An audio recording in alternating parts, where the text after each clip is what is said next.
That ain't right. You caught him in the cheating. You caught him in the...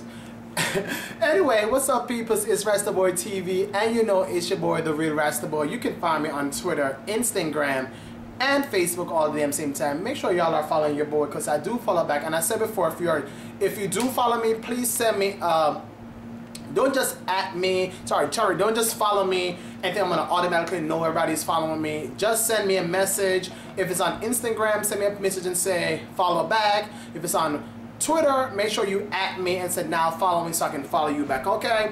Because I just want to make sure I'm following y'all back. Anyway, tonight I'm sipping on pink Moscato. Y'all know I like my Moscato with a splash of peach vodka.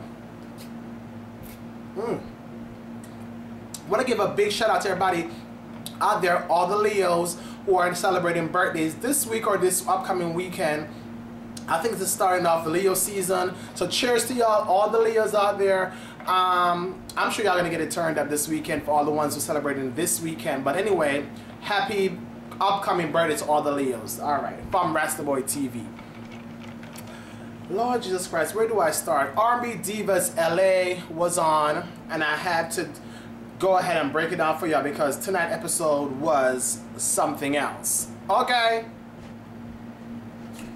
While I'm loving the dynamic of the R&B Divas LA cast members, it never disappoints me that the drama is always gonna come about somewhere or another. Okay?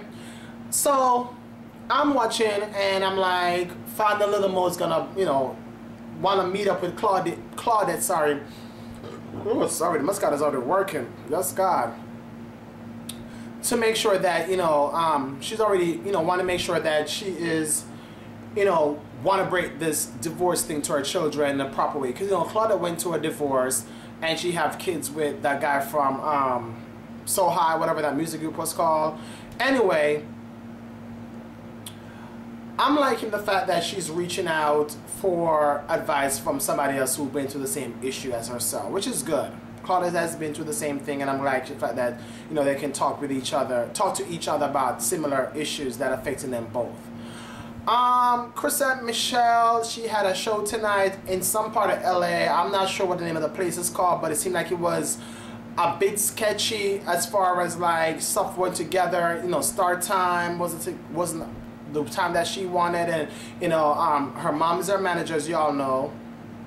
Also, you also know that she was performing tonight. She invited all the girls out. They all showed up, queued and partying and getting turned up in the VIP area, which is always nice. Your friends come to see you perform, and they're expecting obviously you're gonna do well. But backstage drama is always crazy, as far as her going on the time, as far as her earpiece, giving her the right, sound so she can sing on tune and not, up and low, whatever.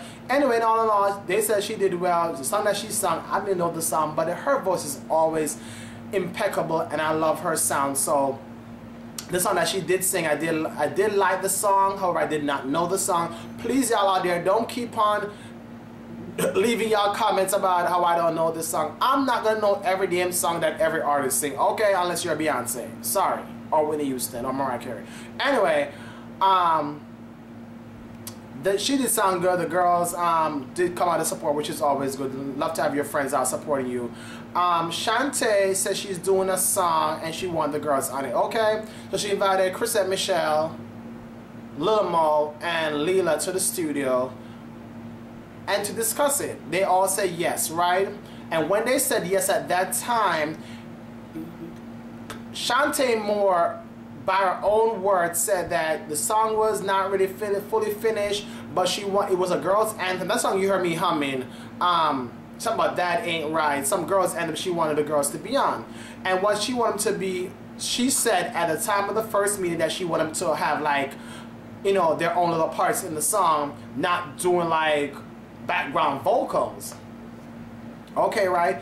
Later on in the episode, the girls are having a big old miscommunication because they got in the studio ready to work. Lil Mo, Chrisette Michelle, and Leela James got in the studio to work with Miss Shantae Moore, only to find out that the song's already finished already. All they want to do is put like final touches on the song here or there. the girls not really writing their own verse or having really much to change in the song than to just hum a couple lines here or there that she already write. And Chris and Michelle got in her feelings that this ain't right. You know, you kind of like maneuver your way to convince us to be on the song, and then when we say we want to be on the song and get to the studio now to record, it seemed like we're just singing your already recorded stuff. As I said, we're going to have anything to do as far as our own input. Anyway, they kind of, everybody was off, kind of like not really, you know, together with communication, especially Shantae Moore, and I will ding her on that because I do remember when she met with y'all the first time, she did not say that you were gonna be not having a lot to do with the changing of the song and making y'all own take or input on the song.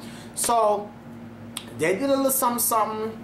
Shantae Moore felt the girls were being distantish or whatever, but Shantae, you have nobody to blame but yourself, because it's not their fault that you didn't communicate with them clearly as what you wanted from them in the first get-go.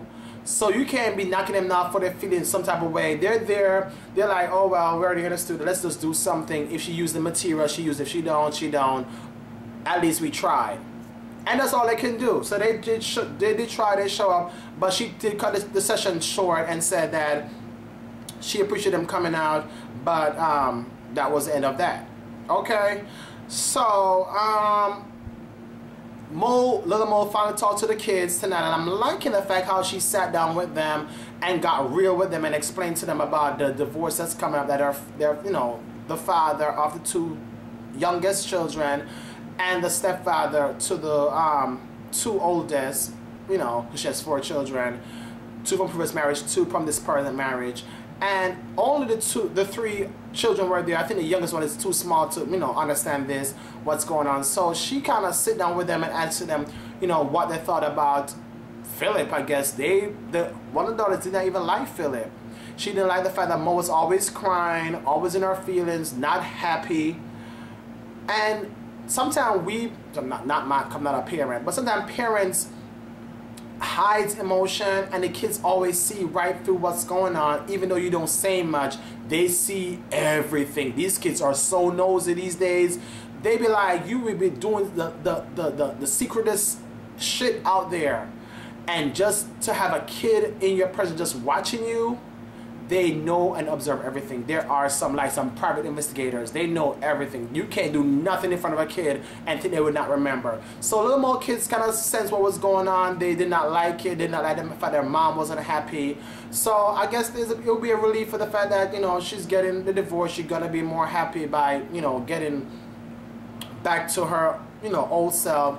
But you know, the kid that she had with the current husband, she's not yet divorced. He said he misses his dad, and of course, you know, come on now. It's good to have both parents in children's life, but sometimes if it doesn't work, it doesn't work out. Sometimes you have to just break apart and go your separate ways. Leela tonight on the episode got her first tattoo, and I'm telling you, like, girl was crying. I'm like, well, not really crying, no tears, but she was hollering like, you know, painful. I got 3 tattoos, and yeah, there ain't no walking apart. They're a little bit stingy, but they're not the worst. They're not like some injection you get in your butt. So Leela, toughen up, girl. Your tattoo that you got tonight was so small, I don't know why you were crying or hollering, as they would say. Anyway, I'm loving that Michelle is doing this nice cute little PSA for suicide, and she broke down tonight. I'm like, Michelle, I can't believe that you were trying to commit suicide 6 months prior to them doing the Diva log. And I'm like, girl, that was really recent, because, you know, they normally tape the show so in advance. By the time we see it, it's already like months old. So you can imagine one of the Diva logs, she was kind of taping for R&B Divas LA, and she wanted to commit suicide. I'm liking the fact that she's doing this so it can show others out there that, you know, she's a face with a celebrity, put in a face with a very serious, what do you call suicide? Suicide falls under the same thing with drinking and drugs and stuff like that. It falls under that stuff. Addiction. Because this is an addiction. You can, you know, want to commit suicide on and off, you know, throughout your life. So I'm liking the fact that she's doing this, bringing a lot of awareness to it, because you can never have too much awareness be brought to any situation that is very detrimental to someone's death. So I'm liking the fact that she's doing this. She broke down while she was doing it, but she got back up and she finished the PSA. And I really want to know where I can find the video to actually put it on my blog, therealrastaboy.blogspot.com. Michelle, if you're watching this video out there, please send me a tweet at therealrastaboy and send me the link for that suicide PSA so I can listen on my blog, please. Thank you. Anyway, R&B Divas LA tonight was cute. It was okay. Not too much drama yet. The drama I saw tonight, they did meet with the, remember they're doing this Puerto Rican festival / carnival song and appearance in Puerto Rico. They did meet with the director today, or tonight episode, to finalize some of the stuff about the song. They gotta do pictures, a commercial. They gotta do a lot of stuff. Lil Mo's always asking about the money, and I'm like, girl, I'm just following. You know, I'm all about the money too. Cause if I'm not doing anything for free. She has 4 kids, going through a divorce. She needs her coins, so she needs to find out how much this is paying. Because if it's not paying enough, why am I wasting my time in trying to do a damn you know, commercial, song, video, all this stuff if it's not gonna worth my time? Time is money. Hey. Anyway, if you want to ask what I'm drinking tonight, as always, I'm drinking some pink Moscato with a good, nice, cute little shot of peach vodka over ice in my cute little peanut butter, now, you know, cute little cup that I did. You know, that's what I said, recycle. You can't recycle and reuse. This was a peanut butter jar. I took the wrapper off, and I made it in my cocktail cup. You know, it's cute, it's fancy. That's what, you know, everybody's been rocking this cute, fancy new cocktail cups now. And, you know, it's recyclable. Wash it out, reuse it. Why not? Anyway, thank you all so much for tuning in to my R&B Divas Season 2, Episode 2 recap here on Rastaboy TV. And before you go, subscribe to my channel, please. The button's at the top. Hit the subscribe button if you have not already done so. And reshare this video on your Twitter, on your Facebook. Forward it to your friends by text. However, I don't care how you send it out to them. Just let them know the Real Rastaboy TV do recaps. And he goes in. Okay? I'll catch you all next week for another recap of R&B Divas LA. Peace.